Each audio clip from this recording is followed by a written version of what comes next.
Assalamualaikum teman-teman semua. Perkenalkan, kami mahasiswa Institut Manajemen Wiyata Indonesia, Prodi Manajemen Kelas B, ingin menyelesaikan tugas ujian tengah semester mata kuliah Prinsip-Prinsip Manajemen dengan memaparkan video mengenai Managing Change. Semoga video ini dapat bermanfaat untuk kita semua ya. Selamat menyaksikan. S for Change. Perubahan organisasi membutuhkan seseorang untuk bertindak sebagai katalisator dan memikul tanggung jawab untuk mengelola proses perubahan.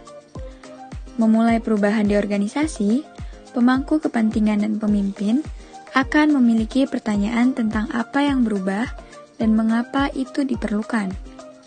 Perubahan adalah realitas organisasi. Organisasi menghadapi perubahan karena faktor internal dan eksternal yang menciptakan kekuatan untuk perubahan. Terjadinya perubahan didorong oleh dua faktor, yaitu faktor internal dan faktor eksternal.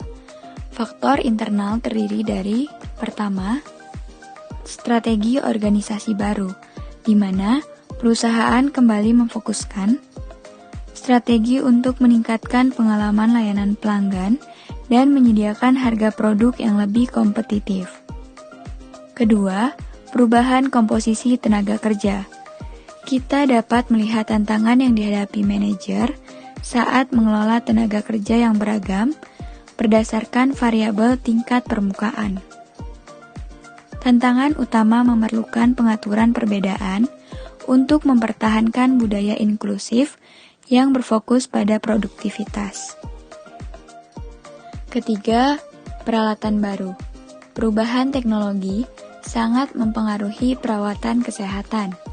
Teknologi ini mencakup kemajuan dalam genomik, bioteknologi, robotika, perawatan terhubung, dan kecerdasan buatan. Kemajuan teknologi robotik, misalnya, mengubah cara ahli bedah melakukan beberapa prosedur pembedahan. Sebagai contoh, Cleveland yang terkenal di dunia klinik menawarkan operasi jantung dengan bantuan robotik.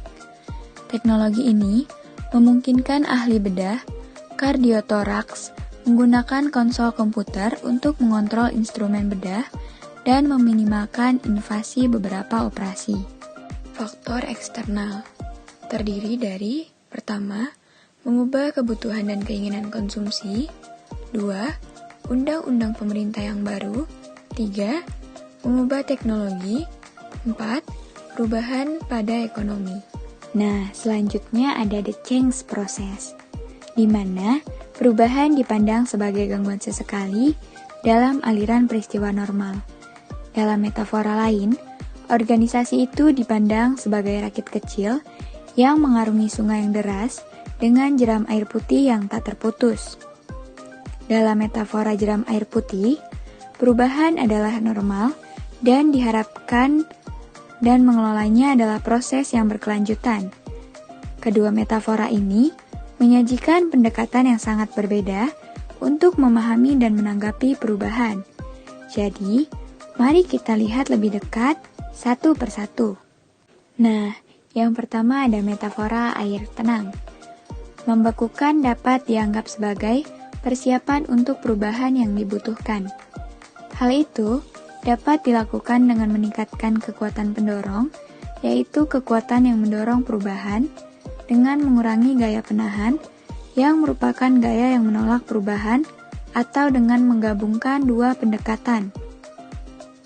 Setelah pembekuan selesai, perubahan itu sendiri dapat diterapkan. Namun, hanya memperkenalkan perubahan tidak memastikan hal itu akan berlaku.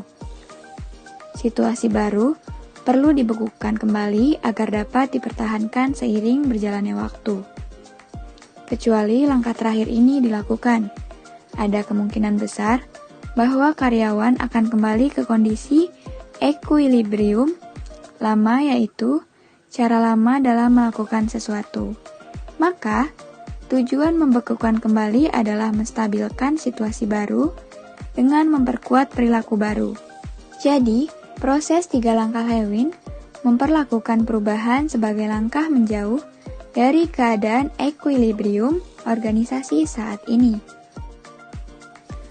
Dan yang kedua, metafora cepat air putih. Ahli pola cuaca pernah berkata, ada kalanya Anda dapat memprediksi cuaca dengan baik untuk 15 hari ke depan. Di lain waktu, Anda hanya dapat memperkirakan beberapa hari. Terkadang, Anda tidak dapat memprediksi 2 jam ke depan. Iklim bisnis saat ini berubah menjadi sangat mirip dengan skenario cuaca 2 jam lalu. Laju perubahan dalam ekonomi dan budaya kita semakin cepat, dan visibilitas kita tentang masa depan menurun. Yang terakhir ada areas of change. Di areas of change ini, manajer menghadapi 4 bidang utama perubahan. Ada strategi, struktur, teknologi, dan juga orang. Mengubah strategi menandakan perubahan dalam cara manajer memastikan kesuksesan perusahaan. Mengubah struktur mencakup setiap perubahan dalam variabel struktural seperti hubungan pelaporan, mekanisme koordinasi, pemberdayaan karyawan, atau desain ulang pekerjaan. Perubahan teknologi mencakup modifikasi dalam cara pekerjaan dilakukan atau metode dan peralatan yang digunakan. Mengubah orang mengacu pada perubahan sikap, harapan, persepsi, dan perilaku individu atau kelompok. Buat teman-teman semua, jangan lupa like, komen, dan subscribe ya. Terima kasih.